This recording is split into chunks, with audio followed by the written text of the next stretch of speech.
Why do you think he removes their skins, Agent Starling? Thrill me with your acumen. It excites him. Most serial killers keep some sort of trophies from their victims. I didn't. No. No, you ate yours. A young FBI trainee teams up with a sociopathic serial killer to stop a different serial killer from, serial killing. In our least romantic Valentine's Day episode yet, special guest Courtney Noah joins us to discuss a hipster precious, how Paris Hilton ruined night vision, and a guy who sends a traumatized kid to an orphanage and is still considered decent. It puts the lotion in the basket as it finds out if Silence of the Lambs stands the test of time.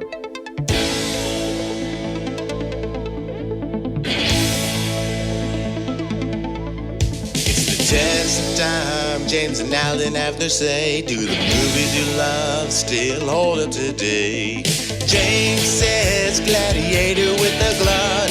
Alan says as a father, blah blah. It's the test of time, James and Alan have their say. Do the movies you love still hold up today? Test of time, James and Alan have their say. Do the movies you love still hold up today? Hello, everybody, and welcome to a very special episode of The Test of Time. Yeah, they're all very special episodes, but this is an extra special episode because it's our Valentine's Day episode, and joining us on the show is my wife, yet again. Hello. It's Courtney Noah, and of course, my co-host, as always, James Brief. Yeah, you get second billing when Courtney's here, sorry. I think it's the first time I've ever gotten second billing when Courtney's here. Oh, okay. Well, I don't know. It's a new thing we're trying. Oh, okay. I just decided it right now. It's because of the thing I said last week? You know what you did. But, Courtney, we've had you on for Valentine's Day movies before. You did Sleepless in Seattle, and you did My Best Friend's Wedding, and we were talking about having you on again. What did you say? I said that I wanted to do Silence of the Lambs because it's one of my favorite movies. And it's actually a little bit romantic in a way because it's one of the first movies that we watched together when we were first dating. I was shocked that you had never seen it, and I made you watch Silence of the Lambs on VHS. And not only was it on VHS, but if I'm remembering right, it was on the TV that you had in college, which I believe was about 3.5 inches. Like it was Sounds about right. It was horrifically tiny. Your room in college was weirdly large, and the TV was like on the other side of the room. And I remember it was like very hard to see what was happening. But it was a good thing that you exposed me to this movie, and thank you, honey. Yes, it was an education. And I sort of thought it would be funny to we'll do our Valentine's Day episode with the least romantic movie in the world about a guy who's named Hannibal the Cannibal. But in doing a little research today, I saw that this movie actually did come out on Valentine's Day in 1991. So it is weirdly appropriate. Go figure. I'd argue that the leads in this film are kind of in love. Not in the conventional way. And I think it grows more in the novel and to a lesser extent the movie Hannibal. It's a very interesting dynamic. Love, not in that sense, but more in the sequel, more Hannibal. Respect, love. Yes, well, I mean, in the second film, Starling helps Lecter in a way that an FBI agent generally doesn't help cannibalistic murderers. But how do you know? That's true. I've never been an FBI agent, so I don't know what their stance on cannibalistic murders are. But I guess they have to break a federal crime for them to. Right. I think we shouldn't assume. Yeah. In some states, maybe it's legal. I don't know. Maybe. But let's get into Silence of the Lambs. So it's a movie about a young FBI agent in training, Clarice Starling, played by Jodie Foster. And Starling is sent to interview Dr. Hannibal Lecter, played by Anthony Hopkins, who is serving life in prison for murder and cannibalism. The FBI hopes that Lecter can give Starling insight into another serial killer on the loose, Buffalo Bill. But while the FBI thinks it's using Lecter to get the information they want, it's actually Lecter who's using Starling and the FBI to get what he wants. What a twist. What a twist. You were right, Al, that this film did open on Valentine's Day, 1991. And what a weird Valentine's Day it was. You had choices of this, the number one film of the weekend on Valentine's Day, Silence of the Lambs, or number two, a Julia Roberts film, Sleeping with the Enemy. Ooh. Yes. And then at number five, Edward Scissorhands. That's Tim Burton. It's a very dark film. This was a dark Valentine's Day. There was no, Deborah Messing. Like, will she go back to the city stuffy boyfriend? Or will she realize that the hometown carpenter that she left back in high school is actually her true love? Did you just pitch a rom-com? No, I think I pitched a Hallmark Christmas film. I don't want to watch it because it sounds terrible. Yeah. But this film was a huge success. Like I said, it was number one at the box office. This film, what do you think? Large budget? Small budget? Pretty small, I would think. Yeah, a small budget. $19 million. So even for 1991. And it opened at number one with $13 million. And it wound up having a 10 times multiplier. It wound up finishing with $130 million domestically and $270 million worldwide. And actually on the large and small screen, 4 actors have portrayed Dr. Hannibal Lecter. Can you name these people? I can't name any others. Can you, Courtney? I can't name others, but I know someone who went up for this role that didn't get it. Who is that? Daniel Day-Lewis. Really? Can you imagine him as Hannibal Lecter? I don't think it quite works as well. No, it definitely doesn't because he's a method actor, famously so. And if he's playing a cannibal, he would have actually had to murder and eat people. So it's probably for the best that he was not cast. Safety first. I mean, absolutely. This film is actually not even the first time Hannibal Lecter was portrayed on the big screen. Thomas Harris, who wrote the novel, he had an earlier novel before this one, before Silence of the Lambs, called Red Dragon. And it was made into a movie in 1987 called Manhunter. Yeah. And it starred Brian Cox. Do you know who he is? No. You ever see the Jason Bourne films? Yeah. He's the older, silver-haired, kind of a evil CIA agent who's like, you gotta get me Bourne. Kind of looks like Bill Barr, Attorney General Bill Barr with silver hair. He's a great actor.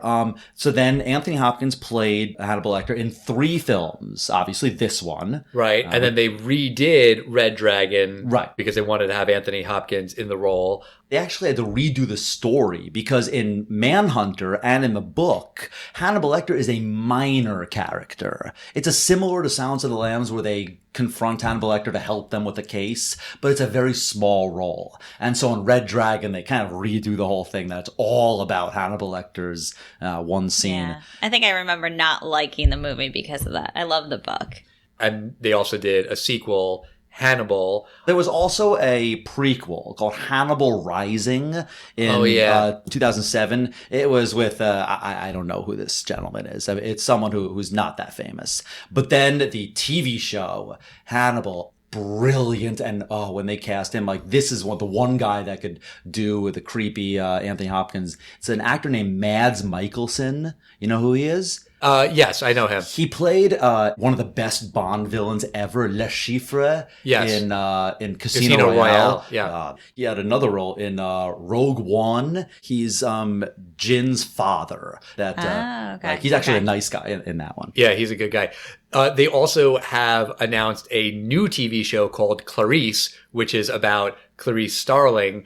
But it's like this weird thing about the rights, and the Hannibal TV show can't have Clarice in it, and the Clarice show can't have Hannibal in it. And they're both like procedurals, but they're in different universes because of some deals with the rights. They went in different directions, but just kind of interesting that both of these characters have spun off into different projects. And it's interesting you say that because that gets us into this film where this stars a young Clarice Starling, a young FBI agent, or she's not even an agent. She's in her last year in the academy. Right. And, Jodie Foster, she was a child actress. And apparently the man who shot Ronald Reagan, I mean, he was obviously mentally disturbed, but apparently he did it to get the attention of Jodie Foster. To impress her. That his name would be in the paper. And what's it? Mark David Hinckley, I think? Yeah. Yeah, I remember hearing about that. It's very disturbing.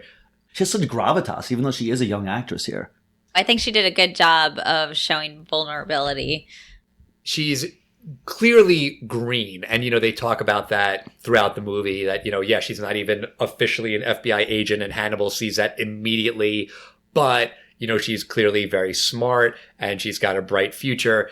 There's a couple of reasons that they decide that they want to use this student. There is this serial killer, Buffalo Bill, and they think there might be some clues that they can find out by profiling him. So one of the FBI heads, this guy Crawford, decides to send this young woman to see Dr. Hannibal Lecter, this sociopathic, murdering cannibal that's locked away. I think it's more, though, that they think Hannibal Lecter knows Buffalo Bill. So it's not just that he can profile him, but that there is a link. And they don't really get into that too much, but I think that he knows that there's some link, that they've met in the past. And that's also why he's sending her in there. I think that is definitely implied, but yeah, it is a little bit weird, because if that's not the case, then it's one hell of a coincidence that Hannibal Lecter, the serial killer, was a psychiatrist to Buffalo Bill, a different serial killer.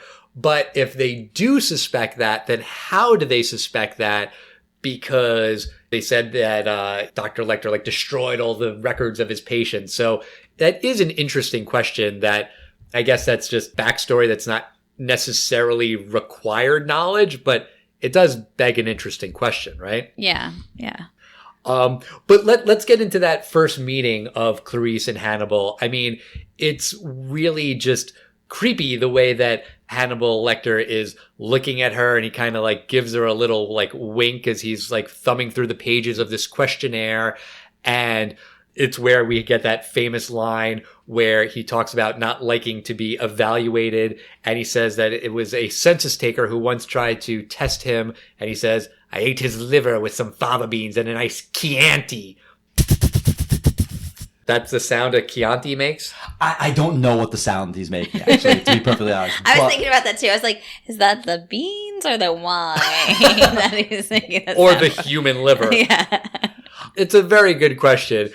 After Hannibal says that and Clarice is running away, she goes by the guy in the cell Miggs. next door, Miggs, right? Yeah. Can you just tell me what you said when we were watching this movie together the other night? So 11-year-old Courtney, I guess, watching this movie. I'm not sure if my parents let me watch it at 11, but probably. I watched a lot of things I probably wasn't supposed to at a young age. I think when I first saw it, I thought that he spit at her. He was tossing spit. But it was very clear rewatching it again, that was not the case. No. I was like, how did I misinterpret that? I'm not sure. Well, in the defense of 11-year-old Courtney, I mean, what else would you think it was? I mean, that's fair enough. But yeah, watching it as an adult, it's not spit. Clearly, no. It's semen. Because there's a couple things that could be here that are horrible. I'm just going to say which one of the horrible things that could be. Yes. No, thank you for pointing that out.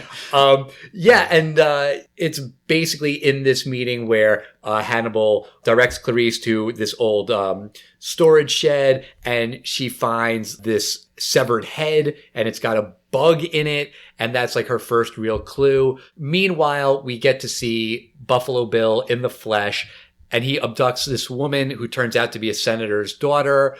While he is stalking this woman, she's in her car, and what song is she listening to, James? You don't remember? Oh my gosh. I cannot listen to this song without thinking of this movie. What's it called? American Girl by Tom Petty and the Heartbreakers. Oh, yeah. How does that song go again now? Take it easy, baby. Make it last. Make it last all night. She was an American girl. I remember you saying that when we first watched a movie, that every time you hear the song, you think of this scene. And I don't, even though it is kind of iconic. I just really like that song. But it's a very happy, upbeat, jangly rock and roll song that does have... to me, it's going into your doom. Right. You're about to be captured by a serial killer. Yeah. I thought that this young woman that's cast as a senator's daughter here, I think she's so well cast because I think this girl is such a regular American girl. So you know what it is? So I recently watched Unbelievable on Netflix. And interestingly enough, this psychologist in that, I was staring at her, I'm like, who is she? I've seen her in things before. She's the girl, the senator's daughter, who gets kidnapped. You know, she's been in a number of movies, but now she gets to play the psychologist. She's sort of like the Hannibal Lecter in this other show? Without the cannibalism part? Sure. So it is interesting that Crawford picks this FBI recruit to go on this mission. And we see that while they're following up leads, Crawford is talking to like this whole group of sheriffs and, you know, it's all men. And he says that he doesn't want to discuss like the details of this case in front of you-know-who, kind of like looking at Clarice. Yeah, just the way that scene was shot, too. I felt like her slowly, like, shrinking into the floor. You know, it was just, like, very much like all these towering men. And she's this young, innocent, small, petite woman that's in the room that can't, you know, too delicate to hear the things they're about to discuss. And we haven't mentioned yet, the director of this film is the late Jonathan Demme, a fantastic director. And the shot lasts about 5 to 6 seconds longer than it needs to be. And I'm not saying that in a bad way. I'm saying it makes you uncomfortable. Definitely. This is literally what she is doing. She doesn't say anything. She doesn't actually like cower away. It's just a very awkward face. Yeah. Yeah. And the interesting thing too about Clarice is she, you know, she's able to work within a man's world, but it's clear too that she relies on the support of women, or I guess she has one woman that you see around her, but it kind of implies that she seeks out kind of those female support systems, like her friend. I forgot what her name was. Yeah. After that scene with the sheriffs, I mean, she confronts him about it and was like, you shouldn't have done that. And he says, well, I was just doing it to get in good with the good old boy. It doesn't matter. And she says, no, it does matter. You are a leader in the FBI and they look up to you and they see how you talk about women and it absolutely matters.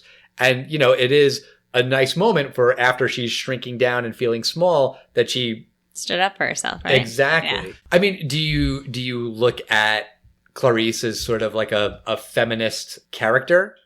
Definitely. Yeah. I mean, I think most people, male or female, would shrink in terms of standing up to Hannibal Lecter and having those types of conversations. So sure. Yeah. There are just little shots here and there, like when she and her friend are like jogging in the woods outside Quantico, and, you know, they are wearing like sweatpants. It's not sexy clothes at all. And you see all of the male cadets like staring at them as they pass. They're doing it just because like there aren't a lot of women around and they're leering at these two women.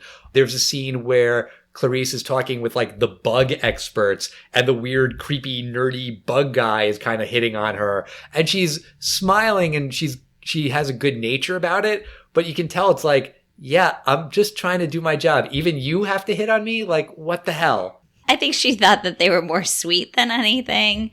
I don't know. They're just more creepy guys. I think they were, you know, impressed to have a pretty woman come visit them. But I think Chilton, he gave her the creeps and was, you know, laying it on thick and inappropriately. Right. And Chilton is the warden at the prison that Hannibal Lecter is in.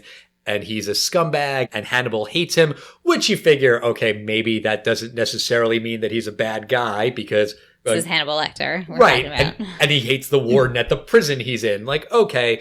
But we do see that Chilton really is a bad guy because Clarice dangles this like deal to Lecter that if he helps them out, they'll give him this deal at a much better prison and he'll have a view and all these things, but it's fake. And then Chilton tells Hannibal Lecter that it's fake because he wants to present him with a better deal, a real deal. And Hannibal meets the senator whose daughter was kidnapped and says he will help. And he's transferred into this, I believe it's a courthouse where they make this sort of like makeshift prison for him. And I just don't understand that at all. Like, there's got to be an actual real prison in that neighborhood, in that city where they could have stuck him in. Why do they put him in a room that's clearly not designed to be a prison and also has no video surveillance at all, which, you know, comes into play very shortly in the movie. Well, I think the video surveillance is two things. One, it's 1991, and this is obviously a makeshift cell that they made, so that room is not video wired. I mean, why did they make it in a room with no video? That's a great question. But the other thing is, the iconic shot of this film is Hannibal Lecter in basically a Jason hockey mask. Like, he's so horrible that he can't even walk in head-to-toe shackles. He has to be, like, strapped to a board. And for this Which Alan tried to recreate at the Christmas tree farm this year. And one of those things that you push the tree. You see one of those things and you just think of Hannibal Lecter. You got it. But they secured this guy that you can't even secure with shackles. You have to board him up with handcuffs. That is one thing that in movies is pretty accurate. Handcuffs are the kind of thing that, yes, you'll pick with a piece of metal that you get. It's not the kind of thing. So is that, okay, because I read something like, oh, they must have been faulty handcuffs. You know what? You could be right, because I actually heard the opposite. That I heard, I can't believe they did it with handcuffs. But either way, I think we're in agreement that if they could be faulty, then you don't use handcuffs. Well, even beyond that, I'm watching the guards who are so nonchalant as they're feeding him. And you're right, he's in handcuffs, so it's not anything terribly, extreme that they're, tying him up with. And then they're just looking down at the floor, looking everywhere but at him and what he's doing. Yeah. Someone who has a long track record of doing horrible things like eating people's faces off. Although, to be fair, I mean, he's in a cell and there's two guards around him. People can let their guard down. I can see people underestimating, and he's not a young man. I think the character might be a little younger than Anthony Hopkins is, but I think they could totally underestimate this guy. Yes, but the one person who shouldn't let their guard down is a guard. That's literally their one job. You know better, guard. You should be guarding the guy you're supposed to guard. But before Hannibal escapes, Clarice visits with him in this weird cell, and Hannibal's trying to get all this information out of Clarice. It's not just, I will tell you about Buffalo Bill. It's quid pro quo, yes or no. He's asking about Clarice's childhood, and she tells a story about what happened after her father died, because in a previous scene, she said that, her worst memory was when her dad died. She says that she had to live with her cousin, who was a rancher, and Hannibal's like, oh, did he fuck you? Did he make you do fellatio? And, you like my Hannibal impression? Yes. Thank you. And it's this whole thing about, no, he wasn't a bad guy. But why did you leave? And then here we get the story about the lambs. And it's that she was with this rancher and she found out that they slaughter lambs, and she still hears their cries at night when she sleeps. And Hannibal's like, oh, and you think if you can save this young woman, maybe the lambs will stop screaming in your mind. And he doesn't actually use the phrase silence of the lambs, but you get it. But then the story goes that the rancher found out that Clarice tried to save one of these lambs and then kicked her out of the house, and she had to live in an orphanage. And I was thinking well, then this rancher is a scumbag. He is a piece of shit if he kicks out. Yeah, he's not such a decent guy. Right. She said before that he was a decent guy because he didn't try to rape her. Well, neat. That's cool. But he also sent a 10-year-old girl who had no parents to live in an orphanage because she tried to save the life of a lamb. That's a pretty shitty thing to do. Yeah, that's in the world of Game of Thrones, that guy that doesn't rape, he's a good guy. But I don't think in our world you generally praise people. Congratulations, Al. You've gone 40 years without a murder. Without any serial murders, too. Yeah, it's very, very bizarre. But the escape scene with Hannibal Lecter, it's phenomenal. And I did forget that after you see the scene, Hannibal Lecter disappears from the movie for the next, 45 minutes, give or take. Yep. Famously, Anthony Hopkins wins an Academy Award here. I think it might be the record. It's among the shortest amount of screen time, because it was almost bordering on Best Supporting Actor. There's criteria for the rules of what's actor and supporting actor. And Anthony Hopkins does not have much screen time in this film. You're right. And we don't see him much in Act 3. Yeah, he really kind of goes away. But then let's talk about who we do see a lot more, and that is Buffalo Bill. Courtney, what are your thoughts on Buffalo Bill? just creepy. Between his voice, his look. I mean, obviously, everything that he does. Right. Pretty creepy. The whole skinning people thing. Yeah, he's like, that character that lives in your nightmares. Yeah, very true. Yeah, the guy that plays Buffalo Bill, he's a fantastic actor. His name is Ted Levine. It's funny because this film, it's one of the Academy Award famous records that it won what's called the Big Five. Do you know what the Big Five is, either of you? Best actor, best actress, best picture, best screenplay, best director. Yeah. And there's only been 3 films that have ever won the Big Five. So 3, including Silence of the Lambs? Yeah, Silence of the Lambs is one of them. There's another film, it's a Frank Capra film from 1934 called It Happened One Night. And then there's another very famous film, and the hint I'll give you is that the actress, that won Best Actress, she could not escape this role. She was so evil, and some say this is the most evil character ever made on film. She was so hated that she couldn't get roles ever again. Cruella de Vil? No, it's a movie starring Jack Nicholson, where Jack Nicholson won Best Actor. One Flew Over the Cuckoo's Nest? Yes, the woman who plays Nurse Ratched. Similar to Buffalo Bill, except Buffalo Bill is Ted Levine, and he did wind up getting more roles. He was the head cop with the mustache and Monk. He's actually the police sergeant in the Fast and Furious films. It's funny that he went from Buffalo Bill to kind of being typecast as a cop-looking guy. Which is funny, because actually we were commenting when we watched this movie. I said to Alan, what movies has he ever been in? I was like, was this the end of his career? So I guess that was not the case. No, he was a cop actually in a film that we have reviewed. It's one of our 5-timers reviewed it with us. Oh, Adam or Dom. Right. Adam reviewed it with us. And I would say this is easily the critically best film that we've ever reviewed with Adam. Fight Club? Oh, yeah, close. Okay, I'd say this one probably beats it by a little. Heat. Michael Mann's Heat. Remember Ted Levine was one of the cops in Heat.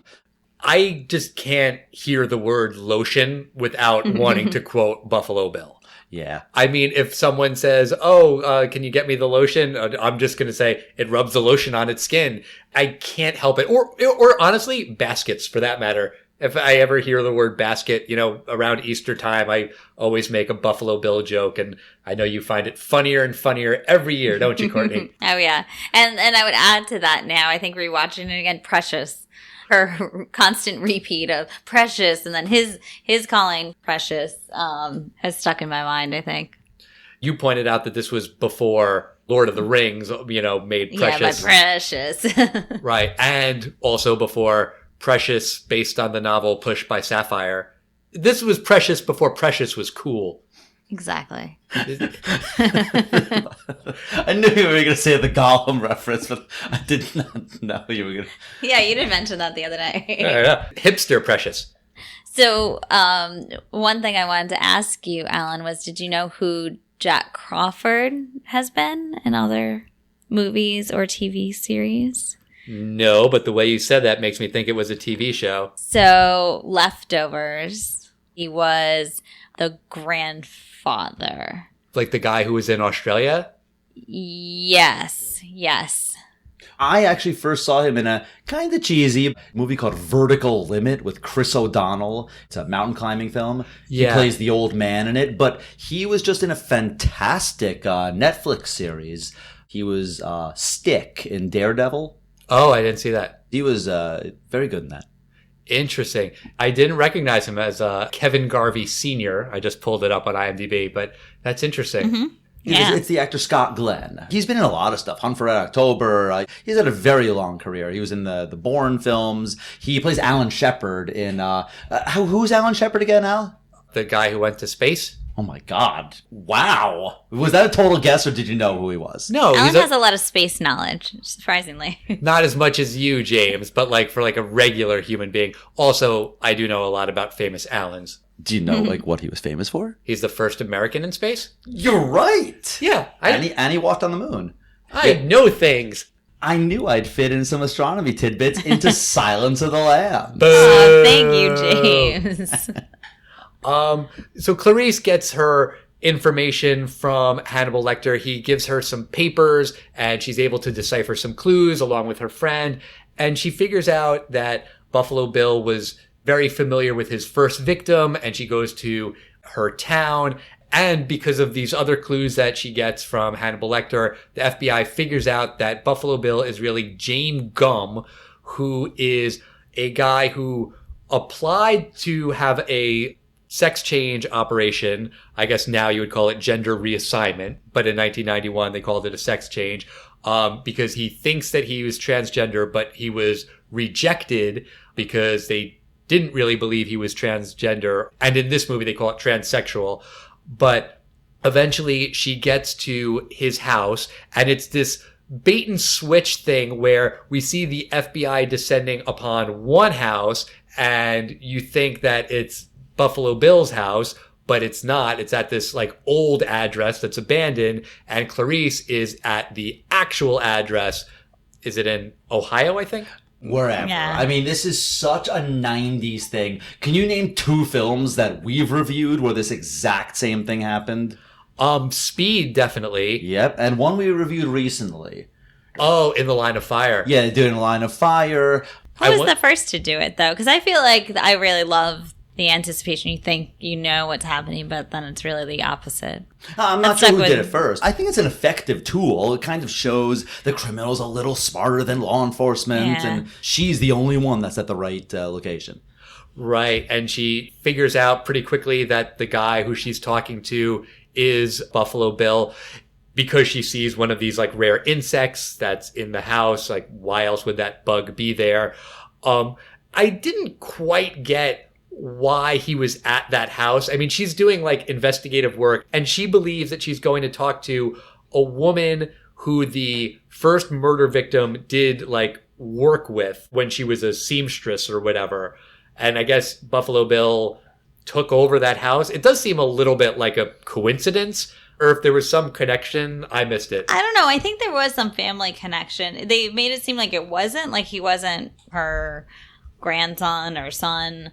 I don't know. And doing some like follow-up research, I think that there was some connection there. He inherited the house, which he didn't say in the movie. Interesting. Yeah. I mean, I guess he just needed a house that had like a well in the basement, which is a valuable real estate thing, if you're planning on holding women hostage and then cutting off their skin. Well, I think it was a few years ago, but the house was up for sale, which made headlines. Oh, really? Yeah. I imagine that the real house didn't actually have a well in the basement.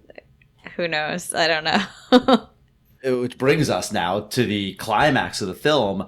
And it's a scene that I really thought was going to be very test of timey, because in 1991, there was, I don't know when the technology actually came about, but I think relatively new for movie viewing audiences, night vision. Mm-hmm. Back then, at least, it was all green, very, very cool, high-tech looking, and she takes out her gun. She's, very slowly going from room to room, and Buffalo Bill, he flips the switch and turns off all the lights, and they're now in the pitch black cellar. And it's just a wonderful scene. There's a very eerie score playing in the background. It's to its advantage, low resolution night vision optics that we're seeing. There's a part where Jodie Foster is terrified. She's in the dark, and Buffalo Bill reaches his hand out. Yes. And it's like he wants to almost sniff her hair. And it's so creepy. Nothing in the film made me more uncomfortable than that in a weird way. Yeah, and I think, you could just feel how frightened she was. Yeah, and the shaking. And I'm sure that's partly what won her Best Actress. There's no doubt how scared she was. Yeah. Yeah, it's really unsettling. And at first I was like, wait, why is he like reaching for her hair? He has a gun. He should just shoot her. But the thing is that he has to cock the gun, which when he does ultimately do that, then she hears where he is and is able to fire and kill him. So that does explain why he was hesitating. Going back to the night vision thing, I totally agree with everything you said, James. It's really creepy and everything in this movie. It's just a shame that night vision thing was just ruined, I don't know, 10 years later by the Paris Hilton sex tape. Like at that point, it just became like hokey and stupid. I will say night vision was before regular people could have it. It was only used in the coolest scenes. The only night vision you ever saw were the night vision goggles that they bad guys were using. It was used in Patriot games. Then the good guy, who was very smart, turns on the lights and blinds you. And I wasn't thinking of the Paris Hilton scene during Silence of the Lambs, but you're right. It is different. It's not as cool as it was, but it's still a very cool scene. Agree. But yeah, so Clarice gets the bad guy. There's a little tag at the end where she graduates from academy. She gets an attaboy from Crawford, who had sent her on this mission. And, we get the sense that she's got a bright future ahead of her. But then she gets a phone call, and it's Hannibal Lecter, who has followed his nemesis, Dr. Chilton, to some remote place. And he says, I'm not going to come looking for you, Clarice, because the world is an interesting place with you in it. You're not going to come after me, right? And she can't make that promise. But then Hannibal's bored with the conversation, says, okay, yeah, I got to go. I'm going to have an old friend for dinner, which is a funny thing for a cannibal to say, because he's going to kill him and eat him. Da-da-da-da-da-da. Cannibal humor. Yeah, and that's the end of the movie. So, Courtney, our very special guest, what do you think about The Silence of the Lambs? Does it stand the test of time? I definitely think this stands the test of time. I watched it when it first came out. I watched it 10 or so years later. When we watched it, and even watching it now, it's still suspenseful. The characters are all very interesting, and you want to know more about them and learn about them throughout the movie.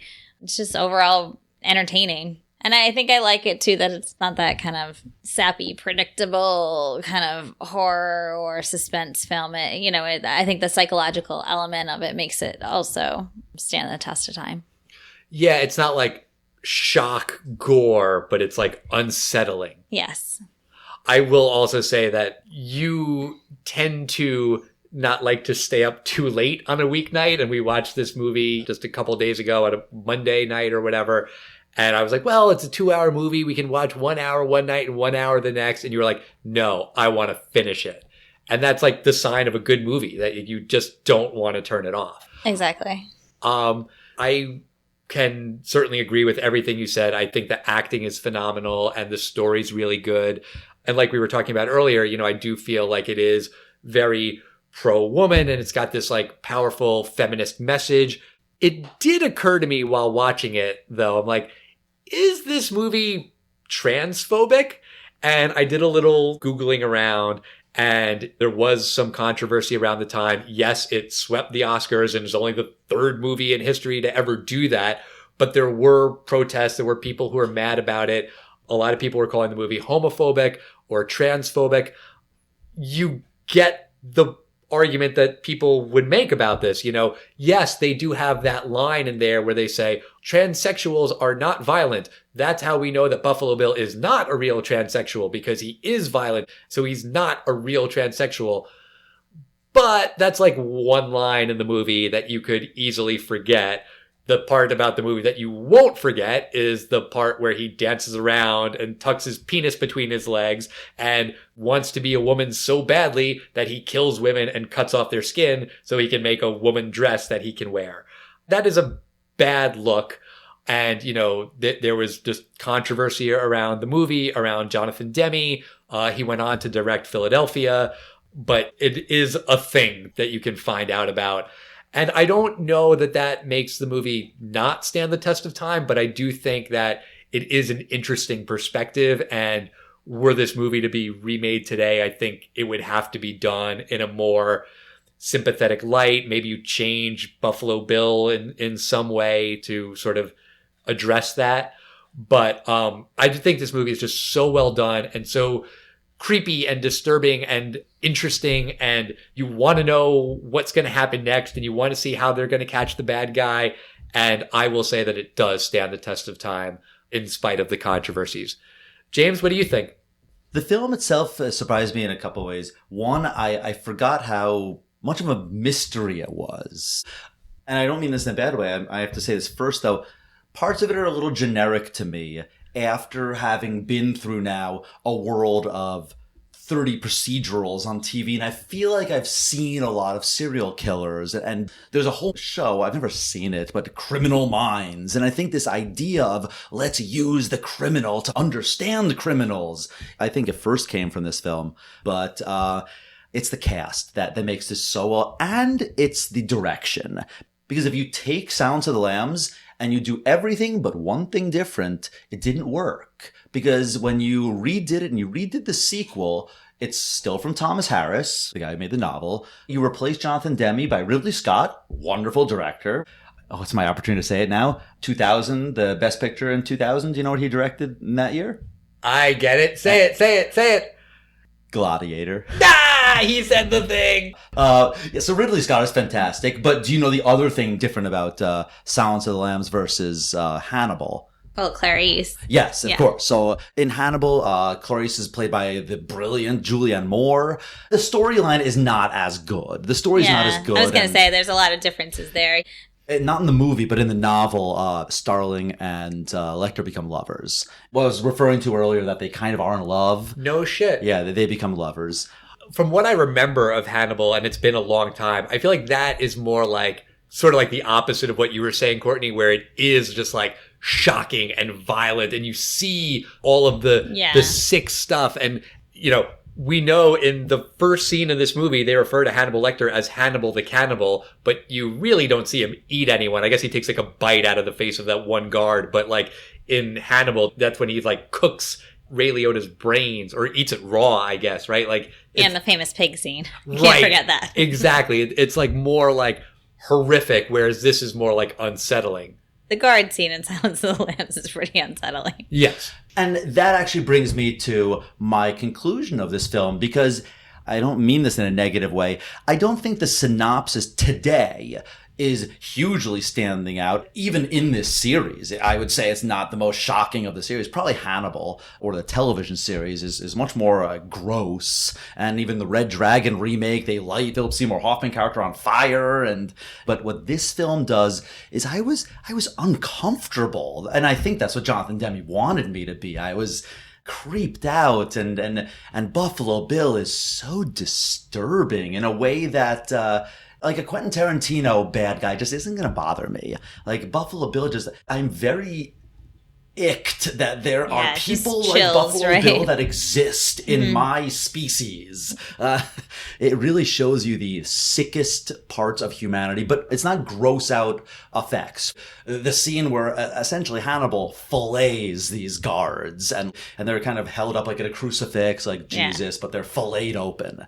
And I mean, it's horrible, but Jonathan Demme, to his credit, the shot is not as long as I feel like one of those torture porn films would linger on that shot. It doesn't actually show him doing that. I think that's one of the things. Right. It doesn't show him doing it. It just shows the after effects for the most part. And that's the final thing I'll say about the film, is that I didn't remember how little Anthony Hopkins is in this film. And I'll bet you that that's also probably what's wrong with Red Dragon and the other films, is that he's probably better in small little tastes. I think it's better to have it, here comes a Hannibal scene, as opposed to here's a Hannibal movie, you know. So I think the way that this was done, the way this is cut, the music, the screenplay, I don't really know what the competition was that year, but these are all award-winning performances for directing, Best Picture, actor, actress. So yes, for me, Silence of the Lambs does stand up.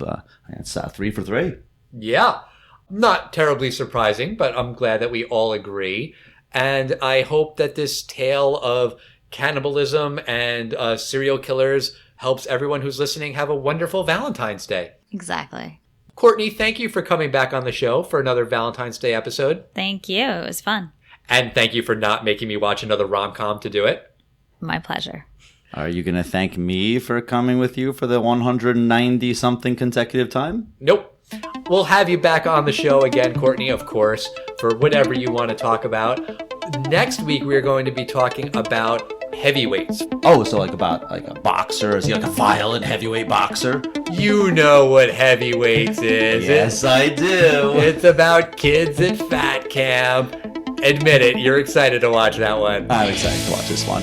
Heavyweights is 25 years old, so we're celebrating by watching that classic movie. In the meantime, as always, talk to us on social media. We are at Test of Time Pod, Facebook, Twitter, and Instagram. Hey, you want to get us a nice Valentine's Day gift? Write us a review on Apple Podcasts. 5 stars. 5 stars, that's right.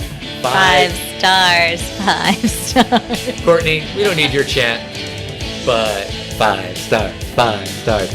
That's a reference to the Andrea Savage podcast. If you're not listening to that, that is a good one. But we'll see you next time, everybody. Bye. Bye.